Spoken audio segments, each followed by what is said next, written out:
ഞാൻ പറഞ്ഞിരുന്നില്ലേ നമ്മുടെ ഗോൽഗപ്പയുടെ കച്ചവടം ഇങ്ങനെ നന്നായി പോകുന്നു നിങ്ങൾ കണ്ടോളാൻ. അതെ സുമൻ, നീ കാരണം തന്നെയാ നമ്മുടെ ദാരിദ്ര്യമൊക്കെ മാറിയത്. ഇല്ലെങ്കിൽ നമ്മൾ വളരെ കഷ്ടപ്പെട്ടു പോയേനെ. സോനു സുമൻ ദമ്പതികളുടെ കഥയാണിത്. അവർ രാംനഗറിലുള്ള ഒരു വീട്ടിലാണ് താമസിച്ചിരുന്നത്. സോനു ഒരു ഫാക്ടറിയിലാണ് ജോലി ചെയ്യുന്നത്. സുമൻ ദിവസവും ഭക്ഷണം ഉണ്ടാക്കി ലഞ്ച് കൊടുത്തയക്കുമായിരുന്നു. സോനു നന്നായി കഷ്ടപ്പെടുന്നുണ്ടായിരുന്നു. നീ ഇത്ര കഷ്ടപ്പെട്ട് ജോലി ചെയ്യുന്ന എന്തിനാടാ? ഇത് കണ്ടാ തോന്നും ഇത് നിന്റെ സ്വന്തം കമ്പനിയാണെന്ന്. ചേട്ടത്തി ഇത്ര നല്ല ഭക്ഷണം കൊടുത്തു വിട്ടിട്ടും നീ അത് കഴിക്കാതെ പണിയെടുത്തോണ്ടിരിക്കുക. വേഗം ലഞ്ച് തുറക്കടാ, എനിക്കും വിശക്കുന്നുണ്ട്. ഇന്നെന്താ ലഞ്ചിന് സ്പെഷ്യലായിട്ട് കൊണ്ടുവന്നിരിക്കുന്നേ? എന്റെ ലഞ്ച് കഴിക്കാൻ എന്നേക്കാൾ ധൃതി നിനക്കാണല്ലോടാ. ഇപ്പൊ ഉച്ചയായല്ലേ ഉള്ളൂ, ഒന്ന് ക്ഷമിക്കുന്നു. എടാ, നിന്റെ ലഞ്ച് തുറന്നിട്ട് വേണം എനിക്ക് എന്തെങ്കിലും കഴിക്കാൻ. സമയം കളയാതെ വേഗം തുറക്കാൻ നോക്കടാ. എനിക്ക് ചേട്ടത്തിയുടെ കൈ കൊണ്ടുണ്ടാക്കിയ ഭക്ഷണം വലിയ ഇഷ്ടാ. ധൃതി പിടിക്കണ്ട, ഇപ്പൊ തന്നെ തരാം. കൈയൊന്ന് കഴുകിക്കോട്ടെ. സോനുവും ആകാശും കൈ കഴുകി ഒരുമിച്ച് ഭക്ഷണം കഴിക്കാനിരുന്നു. എല്ലാ ദിവസവും അവർ ഒരുമിച്ചാണ് ഭക്ഷണം കഴിക്കാറ്. ഭക്ഷണം കഴിഞ്ഞ ശേഷം അവർ വീണ്ടും ജോലി ചെയ്യാൻ തുടങ്ങി. വൈകുന്നേരം ജോലി കഴിഞ്ഞ് അവർ സംസാരിക്കുകയായിരുന്നു. എടാ സോനു, ഇന്നത്തെ ദിവസം എങ്ങനെയുണ്ടായിരുന്നു? ഇന്നത്തെ ദിവസം പ്രത്യേകിച്ചൊന്നും ഉണ്ടായില്ലല്ലോ, സാധാരണ പോലെ തന്നെയല്ലേ. എടാ, പ്രത്യേകത എന്താന്ന് ഞാൻ നിനക്ക് പറഞ്ഞുതരാം. എന്താ നീ എന്താ ആകെ പരിഭ്രമിച്ചിരിക്കുന്നേ? എടാ മോനെ, ലഞ്ച് കഴിഞ്ഞിട്ട് ഞാൻ ബോസിന്റെ ക്യാബിന്റെ അടുത്തേക്ക് പോയതാ. അപ്പോഴാ ഞാൻ കേട്ടത്. അപ്പൊ നീ എന്താ കേട്ടത്? തീർച്ചയായിട്ടും ബോസ് നിന്നെ കുറ്റം പറയുന്നുണ്ടാകും. അതായിരിക്കും നീ ഇത്ര പരിഭ്രമിക്കുന്നത്. അതൊക്കെ സാധാരണമല്ലടാ. പക്ഷെ ഞാൻ ബോസ് പറയുന്ന വ്യക്തമായിട്ട് കേട്ടതാ, ഈ കമ്പനി നഷ്ടത്തിലാണെന്ന്. അതുകൊണ്ട് ഫാക്ടറിയിലുള്ള ജോലിക്കാരെയെല്ലാം പിരിച്ചുവിടാൻ പോവുകയാണെന്ന്. നാളെ മുതൽ പിരിച്ചുവിടൽ തുടങ്ങാൻ പോവാത്രേ. എന്താ നീ പറയുന്നേ? അങ്ങനെയാണെങ്കിൽ നാളെ മുതൽ നമ്മൾ എന്തു ചെയ്യും? അങ്ങനെയൊന്നും സംഭവിക്കില്ലടോ. നമ്മുടെ കുടുംബം കഴിയുന്നത് ഈ ഫാക്ടറി കാരണമല്ലേ. ഇതല്ലാതെ വേറൊരു ജോലിയും നമുക്കറിയില്ല. ജോലി പഠിച്ചത് മുതൽ ചെയ്യുന്നത് ഈ ഫാക്ടറിയിലെ ജോലിയാ. അതെ, ഇതാലോചിച്ച് ഞാനും ആകെ വിഷമിച്ചിരിക്കുക. ഇനിയിപ്പോ നമ്മൾ എന്ത് ചെയ്യാനാ? ആകാശും സോനുവും വല്ലാത്ത വിഷമത്തിൽ എന്ത് ചെയ്യുമെന്ന് ആലോചിച്ച് വരികയായിരുന്നു. അവർ ആകാശിന്റെ വീട്ടിലെത്തിയപ്പോ ഒരു നിമിഷം കാത്തിരിക്കാൻ പറഞ്ഞു. അവിടേക്ക് ആകാശിന്റെ ഭാര്യ പൂജയും വന്നു. പൂജ, നീ എന്തിനാ ഇങ്ങോട്ട് വന്നത്? നിങ്ങൾക്ക് എവിടെ വരാമെങ്കിൽ എനിക്കും വരാം. സുമ ചേച്ചി വിളിച്ചപ്പോ ഞാനും വന്നു. ഗോൽഗപ്പ ഉണ്ടാക്കിക്കൊണ്ടിരിക്കുക ചേച്ചി, നമുക്കത് കഴിക്കാം. എന്തായാലും നന്നായി നിങ്ങളും വന്നല്ലോ. രണ്ടാൾക്കും ഞാൻ ഗോൽഗപ്പ എടുത്തിട്ട് വരാം. പൂജയും സുമനും ചേർന്ന് ആകാശിനും സോനുവിനും ഗോൽഗപ്പ കൊണ്ടുവന്നു. സുമൻ വളരെ മനോഹരമായ ഗോൽഗപ്പയാണ് ഉണ്ടാക്കിയിരുന്നത്. അവൾ ഉണ്ടാക്കിയത് ആകാശിനും സോനുവിനും വളരെയധികം ഇഷ്ടപ്പെട്ടു. സോനു ആണെങ്കിൽ ഇതുവരെ ഗോൽഗപ്പ ഉണ്ടാക്കാൻ സമ്മതിക്കില്ലായിരുന്നു. എന്റെ ചേട്ടത്തി, ഭക്ഷണം നിങ്ങൾ സൂപ്പറായിട്ട് ഉണ്ടാക്കും. ഗോൾഗപ്പയാണെങ്കിൽ അതിനേക്കാൾ അടിപൊളിയായിട്ടുണ്ട്. ഈ ഗോൾഗപ്പയിൽ നിങ്ങൾ എന്ത് മാന്ത്രിക പണിയാ ചെയ്യുന്നേ? എത്ര കഴിച്ചാലും മതി വരുന്നേ ഇല്ല. ഇവൻ പറയുന്ന സത്യം തന്നെയാ. ശരിക്കും നിന്റെ കയ്യിലെന്തോ മായാജാലം ഉണ്ട്. അതുമാത്രമല്ല, ഒരു തവണ കഴിച്ചാൽ വയറ് നിറയുന്ന തരത്തിലുള്ള വലിയ ഗോൽഗപ്പയല്ലേ നീ ഉണ്ടാക്കുന്നത്. നിന്റെ ഗോൽഗപ്പ കഴിച്ചാ ഞാൻ പിന്നെ എല്ലാ പ്രശ്നങ്ങളും മറന്നുപോകും. പ്രശ്നങ്ങളോ? എന്ത് പ്രശ്നങ്ങൾ? നിങ്ങൾ ഇത് എന്തിനെ പറ്റിയായി പറഞ്ഞുകൊണ്ടിരിക്കുന്നത്? എല്ലാം ഓക്കെ അല്ലേ? എന്റെ സോനു, എന്തിനാടാ ചേട്ടത്തിയെ ടെൻഷൻ ആക്കുന്നത്? ഒന്നും മിണ്ടാതിരിക്കി. ഇല്ല, എനിക്കും അറിയണം നിങ്ങൾക്ക് രണ്ടാൾക്കും എന്താ ഇത്ര ടെൻഷൻ. ഇന്ന് നിങ്ങൾ രണ്ടാളും ഒന്നും മിണ്ടാതിരിക്കുന്നത് എന്തുകൊണ്ടാണെന്ന് പറയേ. ആകാശിനും സോനുവിനും തന്റെ ഭാര്യമാരോട് ഒന്നും പറയാൻ ആഗ്രഹമില്ലാഞ്ഞിട്ട് കൂടി ഫാക്ടറിയിലെ അവസ്ഥയെക്കുറിച്ച് എല്ലാ കാര്യങ്ങളും അവരോട് വിവരിച്ചു കൊടുത്തു. അതോടുകൂടി അവരുടെ ഭാര്യമാരും ശരിക്കും ടെൻഷൻ അടിക്കാൻ തുടങ്ങി. എന്നാൽ കുറച്ചു ദിവസത്തിനു ശേഷം ശരിക്കും ആ ഫാക്ടറി അടച്ചുപൂട്ടി. ഇനി നമ്മൾ എന്ത് ചെയ്യും? നിങ്ങളുടെ ജോലിയും പോയി, നമ്മുടെ കയ്യിലുള്ള റേഷൻ സാധനങ്ങളും തീരാനായി. ഞാൻ ജോലിക്ക് വേണ്ടി ശ്രമിക്കുന്നുണ്ട്. പക്ഷെ എന്ത് ചെയ്യാനാ? ജോലി എന്തെങ്കിലും കിട്ടിയിട്ട് വേണ്ടേ? വേറെ ജോലിയൊന്നും കിട്ടിയില്ലെങ്കിൽ വീട്ടിലെ കാര്യങ്ങളൊക്കെ എങ്ങനെ നടക്കും? സുമൻ, നന്നായി വിശക്കുന്നുണ്ട്. എന്തെങ്കിലും കഴിക്കാൻ എടുക്ക്. കഴിക്കാനായിട്ട് ഇവിടെ ഒന്നുമില്ല. പിന്നെ 4 ഗോൽഗപ്പ ബാക്കിയുണ്ട്. അതിന്റെ കുറച്ച് വെള്ളം ഇരിപ്പുണ്ട്. എന്നാ പിന്നെ അതെടുത്തോ. 2 നിനക്കും കഴിക്കാം, 2 എനിക്കും കഴിക്കാം. നാളത്തെ കാര്യം നാളെ ആലോചിക്കാം. അവർ രണ്ടുപേരും ഒരുമിച്ചിരുന്ന് ആ ഗോൽഗപ്പ കഴിച്ചു. പിറ്റേന്നത്തേക്ക് ഇനി എന്തു ചെയ്യുമെന്ന് ആലോചിച്ചുകൊണ്ടിരിക്കുകയായിരുന്നു. പെട്ടെന്ന് സുമൻ ചാടി എഴുന്നേറ്റു. എന്തുപറ്റി? എന്താ കഴിക്കുന്നതിനിടയിൽ എഴുന്നേറ്റ് നിൽക്കുന്നേ? ഞാനൊരു കാര്യം പറഞ്ഞാ നിങ്ങൾ എന്നെ വഴക്ക് പറയോ? എന്ത് കാര്യം? എനിക്കൊരു ഐഡിയ തോന്നുവാണ്. ഞാൻ നന്നായി ഗോൽഗപ്പ ഉണ്ടാക്കുമല്ലോ. എങ്കി പിന്നെ നമുക്കതുണ്ടാക്കി ചന്തയിൽ കൊണ്ടുപോയി വിറ്റാലെന്താ? ആ നീ പറഞ്ഞ കാര്യമൊക്കെ കൊള്ളാം. ഗോൾഗപ്പ എന്ന് പറയുന്നത് എല്ലാവർക്കും വലിയ ഇഷ്ടമുള്ള സാധനമാണല്ലോ. പക്ഷെ അതിന് മുതൽ മുടക്കാൻ പൈസ എവിടെയാ? നിങ്ങൾ ഇങ്ങനെ ടെൻഷൻ അടിക്കല്ലേ. എനിക്ക് ഉണ്ടാക്കി തന്ന ആഭരണങ്ങൾ കൊണ്ട് എന്തെങ്കിലും ഒരു ഉപകാരം ഉണ്ടാവണ്ടേ? ഇല്ലില്ല, നിന്റെ ആഭരണങ്ങളൊന്നും വിൽക്കാൻ പറ്റില്ല. ബുദ്ധിമുട്ടുണ്ടാവുമ്പോ വിൽക്കാനല്ലേ ഇതൊക്കെ.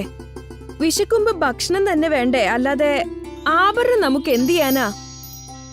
സുമനും സോനുവും ആഭരണം വിറ്റ് ഗോൾഗപ്പ ഉണ്ടാക്കാനുള്ള സാധനങ്ങൾ വാങ്ങിച്ചു. സുമൻ തന്റെ അടുക്കളയിൽ തനിയെ ഗോൾഗപ്പ ഉണ്ടാക്കാൻ തുടങ്ങി.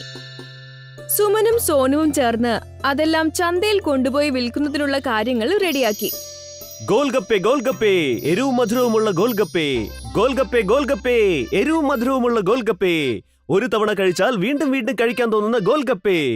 എരിവും മധുരവുമുള്ള ഗോൾഗപ്പേ. ചന്തയിലാണെങ്കിൽ ഗോൾഗപ്പ വിൽക്കുന്ന ആളുകളുടെ തിരക്ക് കാരണം ഒരാള് പോലും ഇവരുടെ അടുത്തേക്ക് വന്നില്ല. അതുകൊണ്ട് തന്നെ 3 ദിവസമായിട്ടും ഒരു ഗോൾഗപ്പ പോലും വിറ്റുപോയില്ല. ഈ മാർക്കറ്റിൽ ഗോൾഗപ്പ വിൽക്കുന്ന കടകൾ ധാരാളമുണ്ട്. പിന്നെ എങ്ങനെ നമ്മുടെ ഗോൾഗപ്പ വിറ്റുപോകും? ഇങ്ങനെ തന്നെയാണ് പോകുന്നതെങ്കിൽ നമുക്ക് ഈ കച്ചവടം നിർത്തേണ്ടതായിട്ട് തന്നെ വരും. ഞാൻ എത്ര ആഗ്രഹിച്ച ഇതുണ്ടാക്കിയത്, ഒരാള് പോലും കഴിക്കാൻ വരുന്നില്ലല്ലോ. എന്തോ പ്രശ്നമുള്ളത് പോലെ തോന്നുക. ഇനി നമ്മുടെ വീട്ടിലെ കാര്യങ്ങളൊക്കെ എങ്ങനെ നടക്കും? സോനുവും സുമനും വല്ലാത്ത സങ്കടത്തിൽ അവിടെ തന്നെ ഇരുന്നു. അപ്പോഴാണ് അവരുടെ നോട്ടം മറ്റൊരു കടയുടെ ബോർഡിലേക്ക് എത്തിയത്. അതെ, ഒന്ന് നോക്കിയേ, ആ ബോർഡിൽ എന്താ എഴുതിയിട്ടുള്ളത്? എന്തെഴുതി വെച്ചിട്ടുണ്ടെന്ന് ആ കടക്കാരന്റെ ഓഫർ അവിടെ കാണാം. എങ്കിൽ നമ്മളും നമ്മുടെ കടയുടെ മുകളിൽ ഒരു ഓഫർ എഴുതി വെക്കുകയാണെങ്കിൽ നമുക്കും കച്ചവടം കിട്ടിത്തുടങ്ങുമെന്ന് എന്റെ മനസ്സ് പറയുന്നുണ്ട്.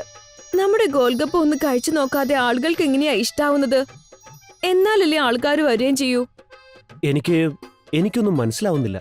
സുമൻ സോനുവിനോട് വിശദമായി സംസാരിച്ചു. അത് കേട്ട് സോനു മറ്റു ചില സാധനങ്ങൾ പുറത്തുനിന്ന് വാങ്ങിക്കൊണ്ടുവന്നു. അവൾ ഒരു വലിയ ഗോൾഗപ്പ ഉണ്ടാക്കിയിട്ട് അതിന് ബാഹുബലി ഗോൾഗപ്പ എന്ന് പേരുമിട്ടു. എന്തായത്? നീ ശരിക്കും ഒരു ബാഹുബലി ഗോൾഗപ്പ ഉണ്ടാക്കിയല്ലോ. ഇനി എല്ലാവരും ഈ ഗോൾഗപ്പ കഴിക്കാനായി നമ്മുടെ കടയിലേക്ക് ഉറപ്പായിട്ടും വരും. ഈ ബാഹുബലി ഗോൾഗപ്പയിൽ ഞാനൊരു 100 രൂപ കൂടി വച്ചിട്ടുണ്ട്. നമ്മുടെ കടയിൽ നിന്നും ഈ ബാഹുബലി ഗോൾഗപ്പ കഴിക്കുന്നവർക്ക് 100 രൂപ സമ്മാനമായി കിട്ടും. ഇവരുടെ ഈ ഓഫർ വളരെ പെട്ടെന്ന് തന്നെ മാർക്കറ്റിലുള്ള എല്ലാവരും ശ്രദ്ധിക്കാൻ തുടങ്ങി. അതുകൊണ്ട് തന്നെ ബാഹുബലി ഗോൾഗപ്പ കാണാൻ പോലും വലിയ തിരക്കുണ്ടായി. നിങ്ങൾ എല്ലാവരും കേട്ടോളൂ. ആരാണോ ഈ ബാഹുബലി ഗോൾഗപ്പ മുഴുവനായി കഴിക്കുന്നത് അയാൾക്ക് 100 രൂപ സമ്മാനമുണ്ട്. ഈ മത്സരത്തിൽ പങ്കെടുക്കാൻ താല്പര്യമുള്ളവരെല്ലാവരും തന്നെ വേഗം ഈ വശത്തേക്കൊന്ന് മാറി നിൽക്കൂ. ഈ ബാഹുബലി ഗോൾഗപ്പ ആരാണോ കഴിക്കുന്നത് അയാളെ ബാഹുബലി എന്ന് വിളിക്കപ്പെടും.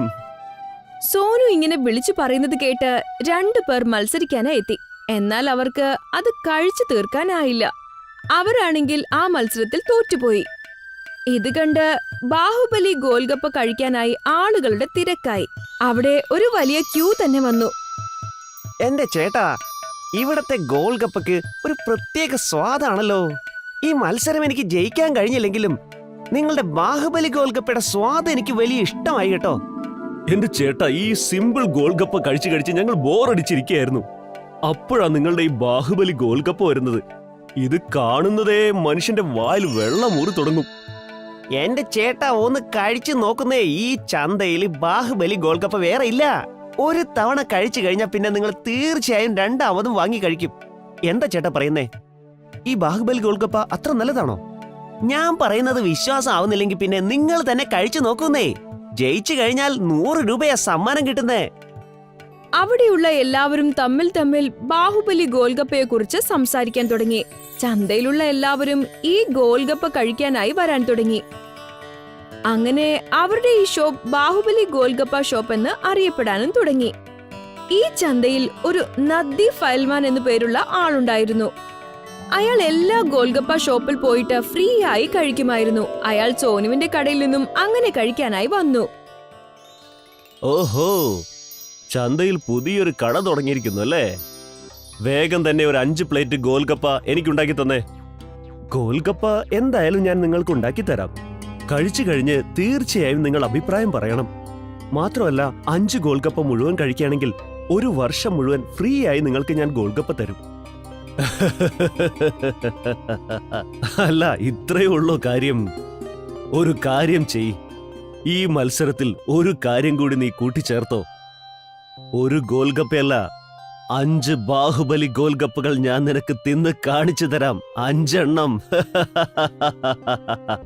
നിങ്ങൾക്ക് ഈ ഗോൽഗപ്പ കഴിക്കാൻ പറ്റിയില്ലെങ്കിൽ ഈ ഫ്രീ ആയിട്ട് ഗോൽഗപ്പ കഴിക്കുന്ന പരിപാടി അങ്ങ് നിർത്തിയേക്കണം. ശരി, ഞാൻ സമ്മതിച്ചിരിക്കുന്നു. നദ്ദു ഫൈൽവാന്റെ അടുത്ത് 5 ബാഹുബലി ഗോൽഗപ്പകൾ കൊണ്ടുപോയി വെച്ചു. അയാൾ അത് കഴിക്കാൻ ആരംഭിച്ചു. എന്നാൽ അയാൾക്കത് മുഴുവനാക്കാനും കഴിഞ്ഞില്ല. അതുകൊണ്ട് തന്നെ അയാൾ അവരോട് പറഞ്ഞതുപോലെ ഫ്രീ ആയി ഗോൽഗപ്പ കഴിക്കുന്ന ശീലം അയാൾ അങ്ങ് നിർത്തി. ആ ചന്തയിലെ എല്ലാ ഗോൽഗപ്പ കടക്കാരും അവരുടെ കഷ്ടപ്പാട് മാറ്റി. സോണു ഒരു പഴയ സാധനങ്ങൾ വാങ്ങിക്കുന്നവനാണ്. അവൻ വീടുകൾ തോറും ചെന്ന് പഴയ സാധനങ്ങൾ വാങ്ങി വിൽക്കും. അവൻ ഈ ജോലി ചെയ്യുന്നത് വളരെ അത്യാവശ്യമാണ്. എല്ലാരും നല്ല വസ്ത്രങ്ങളാണോ ഇടുന്നത്? എന്നാണ് ഞാൻ നല്ല വസ്ത്രം ഇടുന്ന അറിയില്ലല്ലോ. എന്നെ ഇതുപോലെ പഴയ സാധനങ്ങളൊക്കെ പെറുക്കിട്ട് വാ എന്ന് പറയുന്നു. ഒരു ദിവസം കടയിൽ ട്രേയിൽ മാമ്പഴം ഇരിക്കുന്നത് അവൻ കണ്ടു. അവൻ ആ മാമ്പഴം കണ്ടതും അവൻ അത് കഴിക്കാൻ കൊതിയായി. അവൻ ആ വ്യാപാരിയുടെ അടുത്തേക്ക് ചെന്നു. ചേട്ടാ, ഒറ്റൊരു മാമ്പഴം തരുമോ? വല്ലാതെ വിശക്കുന്നുണ്ട്. ഒരു മാമ്പഴം 20 റുപ്യാണ്. 30 റുപ്യ താ. എന്റെ അടുത്ത് പൈസ ഇല്ലല്ലോ. എന്നാ എന്റെ അടുത്ത് മാമ്പഴം ഇല്ല. വയ്ക്കോ, ഇവിടുന്ന് ഓടിക്കോ. ആ കടക്കാരൻ അവനെ ശാസിച്ച് അവിടെ നിന്നും വിരട്ടി വിട്ടു. സോണു ആ മാമ്പഴം വളരെ ആഗ്രഹത്തോടെ നോക്കിയിട്ട് അവിടെ നിന്നും പോയി. അവൻ അങ്ങനെ നടന്ന് അവിടെ നിന്നും ഒരു പാർക്കിനടുത്ത് ചെന്നു. അവിടെ പ്രകാശ്, അനിൽ എന്നു പേരുള്ള 2 കുട്ടികൾ ഇരുന്ന് മാമ്പഴം കഴിക്കുന്നുണ്ടായിരുന്നു. നന്നായിട്ടുണ്ടല്ലേ? എന്റെ അച്ഛൻ ഇപ്രാവശ്യം നല്ല മാമ്പഴമാണ് വാങ്ങിട്ട് വന്നിരിക്കുന്നത്. എടാ അതേടാ, മാമ്പഴം കാണാൻ തന്നെ വളരെ നന്നായിട്ടുണ്ട്. ശരി, എടുക്ക്, വേഗം തന്നെ നമുക്ക് കഴിക്കാം.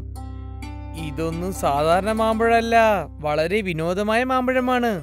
എന്നാ വിലയും കൂടുതലായിട്ടുണ്ടാവല്ലോ. വളരെ കൂടുതലാണ്. എന്റെ അച്ഛൻ ഈ മാമ്പഴം പുറത്തുനിന്നാണ് കൊണ്ടുവന്നത്. എനിക്ക് മാമ്പഴച്ച വളരെ ഇഷ്ടമല്ലേ, അതുകൊണ്ടാണ്. എനിക്ക് മാമ്പഴം കഴിക്കാൻ വളരെ ഇഷ്ടമാണ്. എനിക്ക് ഇനി നിൽക്കാൻ പറ്റില്ല. നീ മാമ്പഴം എടുക്ക്, നമുക്ക് കഴിക്കാം. അനിലും പ്രകാശും ആ മാമ്പഴം കഴിക്കുന്നുണ്ടായിരുന്നു. അപ്പോഴേക്ക് സോണു അവിടെ ചെന്നു. അവർ രണ്ടുപേരും മാമ്പഴം കഴിക്കുന്നത് കണ്ടിട്ട് സോണുവിന് വീണ്ടും കൊതി വന്നു. ആ പഴയ പേപ്പർ കടക്കാരനെ നോക്ക്. നമ്മൾ മാമ്പഴം കഴിക്കുന്നത് എങ്ങനെ വിറച്ച് നോക്കുന്നുണ്ടല്ലേ? താൻ എന്താടോ ഞങ്ങളെ ഇങ്ങനെ നോക്കുന്നത്? നീ ഇതുവരെ മാമ്പഴം കണ്ടിട്ടില്ലേ? എന്താ, എനിക്ക് മാങ്ങ വേണോ? സോണു അതേ എന്ന് പറഞ്ഞ് തലയാട്ടി. അവർ അവന്റെ നേരെ മാമ്പഴം നീട്ടി. സോണു അത് വാങ്ങിക്കാനായി ശ്രമിച്ചപ്പോൾ അവർ ആ മാമ്പഴം പുറകിട്ടെടുത്തു. ആ മാമ്പഴം വാങ്ങിക്കുന്ന ആഗ്രഹത്തിൽ സോണു കാല് തട്ടി താഴെ വീണു. വന്നിട്ടുണ്ട് മാങ്ങ കഴിക്കാൻ വേണ്ടി. എടാ, നിനക്ക് ഉളുപ്പുണ്ടോ? നിനക്ക് അണ്ടി പോലും കഴിക്കാനുള്ള യോഗ്യതയില്ല. എത്ര വില ഉയരുന്ന മാമ്പഴം അറിയോ? ഇതിന്റെ മണം തന്നെ പിടിക്കുന്ന വലിയ കാര്യാ. നീ ഓടിക്കോ. പ്രകാശും അനിലും അവനെ നോക്കി ചിരിച്ചു.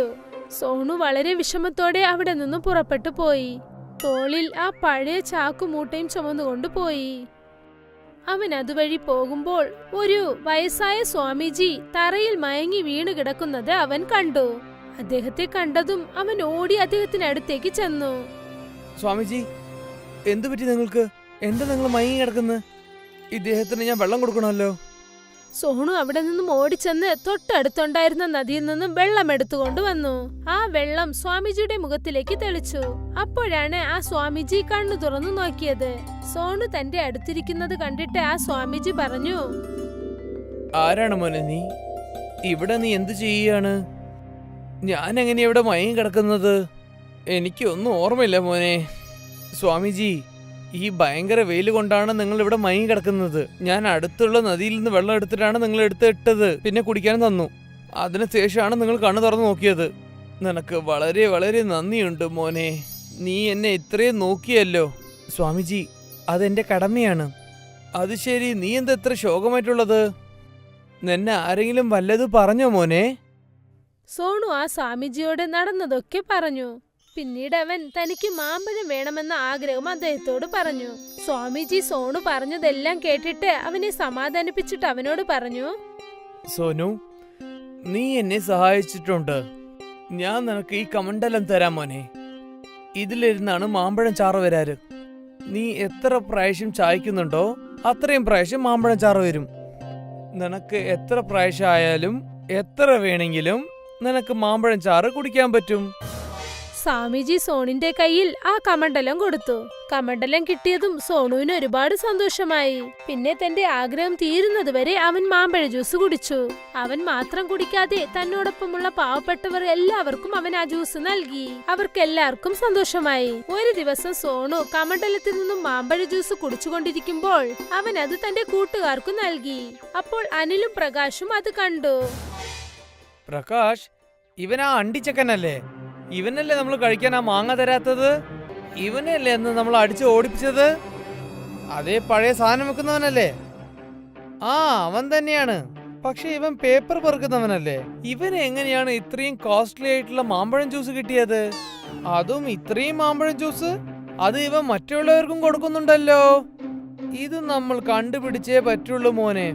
അനിലും പ്രകാശും കള്ളത്തരമായി ഒളിച്ചു നിന്ന് നോക്കി. കമണ്ഡലത്തിന്റെ മാമ്പഴ രഹസ്യം അവർക്ക് മനസ്സിലായി. അങ്ങനെയാണോ? അവന്റെ അടുത്തുള്ള മാമ്പഴ ജ്യൂസിന്റെ രഹസ്യം അതാണോ? ഈ കമണ്ഡലം നമുക്കങ്ങ് അടിച്ചു മാറ്റിയാലോ? പിന്നെ ഇവൻ എങ്ങനെയാ മാമ്പഴം ജ്യൂസ് കുടിക്കുന്നത് നമുക്ക് കാണാലോ. അനിലും പ്രകാശും സോണുന്റെ കണ്ണ് തെറ്റിച്ച് ആ കമണ്ഡലം മോഷ്ടിച്ചു.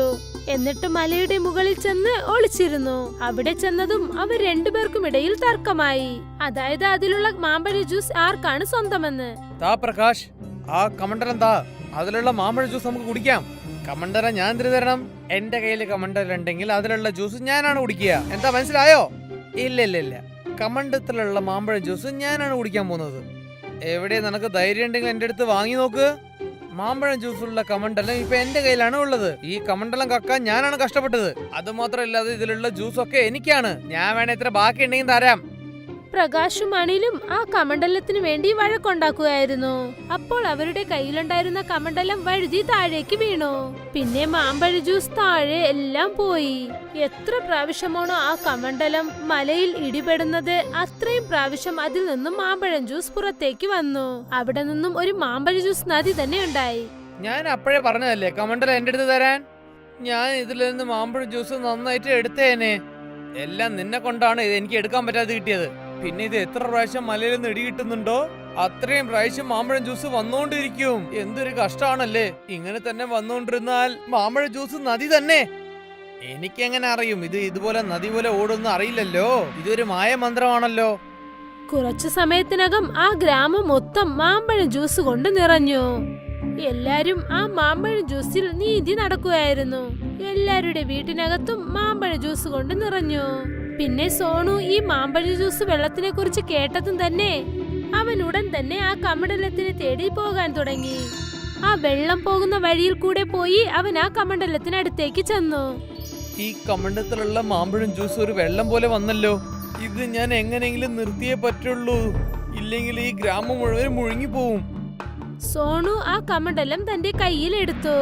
എന്നിട്ട് കമണ്ഡലത്തിനോട് പറഞ്ഞു, കമണ്ഡലമേ, ഈ മാമ്പഴ ജ്യൂസൊക്കെ നീ തന്നെ തിരിച്ച് എടുത്തോളണം. ഇതുപോലെ നീ മാമ്പഴം ജ്യൂസ് ഇങ്ങനെ തന്നോണ്ടിരുന്നാൽ പിന്നെ ഈ ലോകം മുഴുവനും മാമ്പഴം ജ്യൂസുകളിൽ മുഴുങ്ങിപ്പോവും. ഞാൻ നിന്റെ അടുത്ത് അപേക്ഷിക്കുകയാണ്, ഈ മാമ്പഴ ജ്യൂസൊക്കെ നീ തിരിച്ചെടുത്തോളണം. ആ കമണ്ഡലം തന്റെ അകത്തേക്ക് മാമ്പഴ ജ്യൂസ് മൊത്തം വലിച്ചെടുത്തു. പിന്നെ എല്ലാം തന്നെ വീണ്ടും പഴയതുപോലെ ആയി. പിന്നീട് സോണു ആ കമണ്ഡലം എടുത്തുകൊണ്ട് അതേ സ്വാമിജിയെ കാണാൻ ചെന്നു. സ്വാമിജി, ഇനി ഈ കമണ്ഡലം ആവശ്യമില്ല എന്ന് തോന്നുന്നു. ഈ കമണ്ഡലം കൊണ്ടാണ് മാമ്പഴം ജ്യൂസിന്റെ നദി തന്നെ ഓടിയത്. ഞാൻ ചോദിച്ചത് കുറച്ച് മാമ്പഴം ജ്യൂസേ ഉള്ളൂ. ഈ കമണ്ഡലം മാമ്പഴം ജ്യൂസ് കൊണ്ട് ഇനി ഒരു പ്രശ്നവും വരാൻ പാടില്ല. ശരി, നിനക്ക് എന്താണ് വേണ്ടത് അത് പറയൂ. സ്വാമിജി, ഞാൻ ഈ കമണ്ഡലം നിങ്ങളെടുത്ത് തിരിച്ചു തരാൻ വന്നതാണ്. നിങ്ങൾ ഈ കമണ്ഡലം തിരിച്ചു വാങ്ങിക്കൊള്ളണം. ഇതുകൊണ്ട് തിരിച്ച് നമുക്ക് ഒരു പ്രശ്നം വരാൻ പാടില്ല. ശരി മോനെ, ഞാൻ തിരിച്ചു നിന്റെ അടുത്ത് നിന്ന് ഈ കമണ്ഡലം വാങ്ങിച്ചോളാം. പക്ഷേ നിനക്ക് വീണ്ടും മാമ്പഴം ജ്യൂസ് കുടിക്കണമെന്ന് ആഗ്രഹം വന്നാൽ നീ ധാരാളമായിട്ട് എൻ്റെ അടുത്ത് വരാം. ഞാൻ ഈ കമണ്ഡലം കൊണ്ട് നിനക്ക് ധാരാളമായിട്ട് മാമ്പഴം ജ്യൂസ് തരാം, അണ്ടിയില്ലാതെ. ശരി സ്വാമിജി, പിന്നെയും എനിക്ക് മാമ്പഴം ജ്യൂസ് കുടിക്കാൻ ആഗ്രഹം വന്നെങ്കിൽ തീർച്ചയായും ഞാൻ നിങ്ങളെടുത്ത് വരാം. പക്ഷേ ഈ കമണ്ഡലം മൂലമായിട്ട് ഞാൻ മാമ്പഴം ജ്യൂസ് ചോദിക്കില്ല. കാരണം അമൃതം കൂടിയാലും വിഷമല്ലേ. കാരണം ഏതിലും നമ്മൾ ആഗ്രഹിച്ചാലും അത് നമുക്ക് പ്രശ്നത്തിലുണ്ടാക്കുമെന്ന് ഞാൻ പഠിച്ചിട്ടുണ്ട്. എന്തുണ്ടോ അത് വെച്ചിട്ട് നമ്മൾ നന്നായിട്ട് ജീവിച്ചോളണം. നിനക്ക് മനസ്സിലായാൽ മതി മോനെ. അത്യാഗ്രഹം വളരെ മോശമായ സാധനമാണ്. അത്യാഗ്രഹം കൊണ്ടാണ് രമേശും അനിലും ഈ കമണ്ടലം മോഷ്ടിച്ചത്. അതൊരു വലിയ പ്രശ്നത്തിലാണ് കൊണ്ടുപോയത്. സോണു സ്വാമിജിയെ വണങ്ങിയിട്ട് ആ സ്ഥലത്തു നിന്നും തിരിച്ചുപോയി. പിന്നെ വീണ്ടും പഴയതുപോലെ പഴയ സാധനങ്ങൾ വാങ്ങിക്കുന്ന ജോലി അവൻ തുടങ്ങി. ഇപ്പോൾ അവൻ എന്തെങ്കിലും കഴിക്കണമെന്ന് തോന്നിയാൽ അപ്പോൾ അവൻ ആ സ്വാമിജിയെ കാണാനായി അവിടേക്ക് പോകും. അദ്ദേഹവും തന്റെ മാന്ത്രിക ശക്തി കൊണ്ട് അവൻ ചോദിക്കുന്നതെല്ലാം തന്നെ നൽകും. പക്ഷെ അവൻ ഒരിക്കലും അത്യാഗ്രഹി ആയതേയില്ല. എന്തുകൊണ്ടെന്നാൽ അത്യാഗ്രഹത്തിന്റെ ബലം എന്താണെന്ന് അവന് മനസ്സിലായി. മറുവശത്ത് അനിലും പ്രകാശും നല്ലൊരു പാഠം പഠിച്ചു. ഇപ്പോൾ അവർ ഒരു പാവപ്പെട്ടവരെയും കഷ്ടപ്പെടുത്താറേയില്ല. പിന്നെ അത്യാഗ്രഹവും അവർ കൈവെടിഞ്ഞു. അയ്യാപ്പൂർ ഗ്രാമത്തിൽ ശിവ പാനിപൂരിക്കാരന് ഒരു കടയുണ്ടായിരുന്നു. ശിവയുടെ പാനിപൂരി വളരെ നന്നായിരിക്കും, പക്ഷേ കാശും വളരെ കുറവാണ്.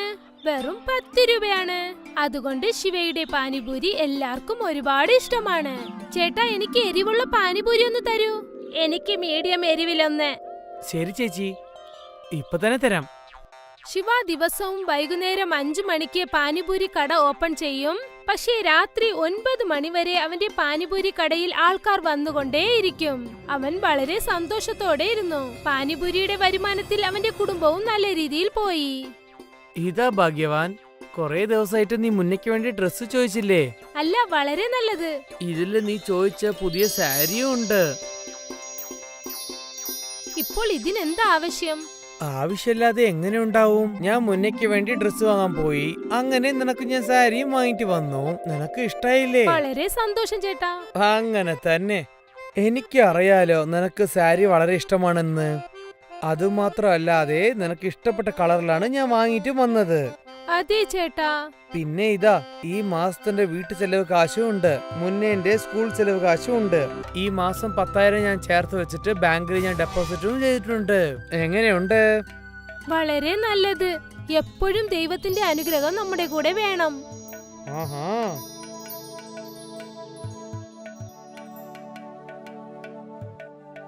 അച്ഛാ അച്ഛാ, എനിക്ക് വേണ്ടി നിങ്ങൾ പുതിയ തുണി വാങ്ങിയിട്ടുണ്ടോ? അതെ മുന്ന, നീ ഇട്ടോളൂ. താങ്ക് യു അച്ഛാ. വാവ്, നീ സൂപ്പറായിട്ട് ഇംഗ്ലീഷ് സംസാരിക്കുന്നുണ്ടല്ലോ. ഇത് എനിക്ക് എന്റെ പുതിയ ഫ്രണ്ടാണ് പറഞ്ഞു തന്നത്. അങ്ങനെയാണോ? പുതിയ ഫ്രണ്ടോ? ആ ഫ്രണ്ട് ഗേൾ ഫ്രണ്ട് ആണോ? പെണ്ണല്ല അച്ഛാ, മുത്തശ്ശി.